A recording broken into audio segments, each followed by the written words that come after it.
At the end of Wasteland 2, it was pretty grim for the Rangers. They ended up having to nuke their own base to take out an AI, and they were really sort of down on their heels at that point.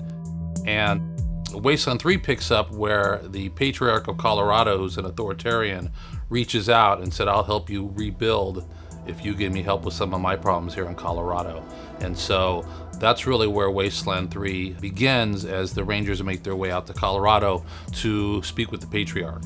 We tried our best to give Wasteland 3 the same flavor and the same moral questions and pathos and humor as Wasteland 2, which is a continuation of the traditions that began in Wasteland 1, which had all of those things. We like to think about stories not just saving the world, but things that are more personal. And so that was one part of the things that drove us with the Patriarch, is he had an issue that he was dealing with that was more personal, not wasn't saving the world or taking over the world. And the other part was just, again, getting them into a new area, and we thought Colorado would be great because of NORAD and the doomsday preppers that live there. And also, we love the Denver airport and all the weird, superstitious stuff that's there. We thought this is perfect for Wasteland. One of the characters that you'll meet in Wasteland 3 is Mother Nancy Reliance, who is the leader of the Gippers. The Gippers believe that Ronald Reagan is a god. They call him God President Reagan. And she is both Ronnie's wife and his high priestess. They may be crazy, the Gippers, but they control all the oil in Colorado, so you kind of got to deal with them if you want any oil. There's Sergeant Quan, who's the Rangers' liaison with the Marshals. The Marshals are the Patriarch's police force. Quan is just as corrupt as the rest of them, but he's a good guy generally. He just doesn't mind taking a little money on the side. But he's the guy that sort of helps the Rangers find their footing when they first get to Colorado. He shows them around. He knows Colorado Springs really well. So he's kind of their guide and the guy who can get things done on the sly when they need that sort of thing done. I think my favorite, which I would define as probably the most entertaining character, would have to be the psychopath. He's this, batshit crazy individual who is taunting the Rangers. He's on the radio. He's singing to the Rangers. He does horrible things to people that you meet along the way. He's very unlikable, but he's crazy. He's funny like the Joker is in a way. And so when you finally get to him, you're really there. You're supposed to arrest him and bring him back to daddy. That's your job. But he might have made you so angry, you might just kill him on the spot and deal with those consequences.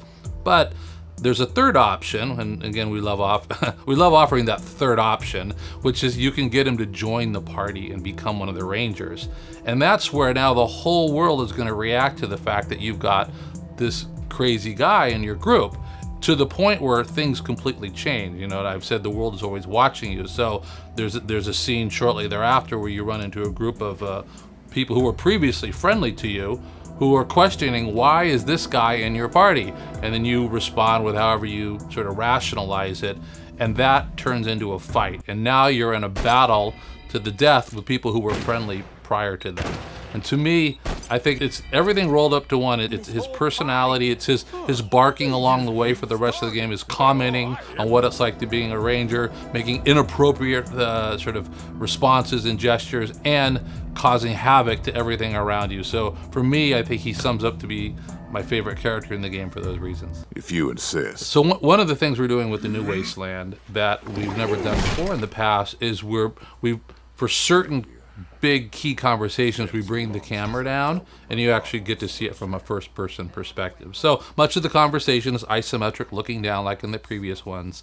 But for some of the key interesting characters, we actually bring the camera down and let you have these first-person conversations. Howdy, Hotlander. Wasteland 2 was very episodic. So you would go to a town and there would be a story here, and you would sort of go through that story, and you would go to another town and there would be a story here, and you go through that. The connections between this story and this story were kind of tenuous. Wasteland 3 is a much more cohesive, much more structured story. Wasteland 2, you sort of discover the conflict as you go along. In Wasteland 3, it is presented to you at the beginning, and you don't know if the people that are telling you what you need to do are telling the truth. And that's part of the fun of the game, is discovering, am I being lied to? What is the real truth here? Digging down to find who is really my friend and who is really my enemy. We have these things called tropes, which are the things you expect to see in the game, and you need a certain amount of these things in a game that you expect to see if you're a role player. But we also like to do things they're not used to. So those twists and turns are a big part of what we really enjoy writing. One of the things that we like to do with our games is we create these sort of rabbit holes the player can go down, and then we pay them off. And so we actually have multiple endings along the way. So there's the ending that the writers wrote if you want the entirety of the game, but if you decide to take this path, it's going to get you a completely different ending. I mean, one where the credits scroll and the whole deal, and that's where the game will end, and it'll be a different story ending. And I won't spoil where that happens in Wasteland 3, but in Wasteland 2, you could turn on the Desert Rangers and become an enemy, and then you'd never have made your way to California. Or you could have got to California, found the bad guy, and said, you know what, I want to line up with you. And then you could have lined up with the bad guy and did a bunch of heinous acts in order to prove that you really were as bad as he was. So we love opening those things up and letting people dive in. With the Wasteland universe, it's pretty dark. And our players like that, and we put them in very tough, morally difficult situations. And I think we've done a better job with Wasteland 3 in making sure there's that reactivity is constantly paying off, that we're telegraphing it, and it's being reinforced all of the time. There's a great sense that the world is watching you.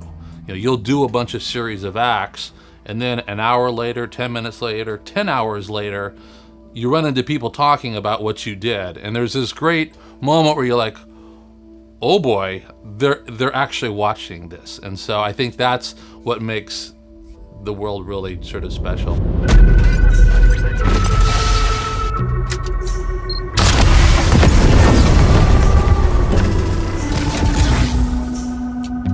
Are your garments all spotless? Are they white as the snow? Are you washed in the blood of the Lamb?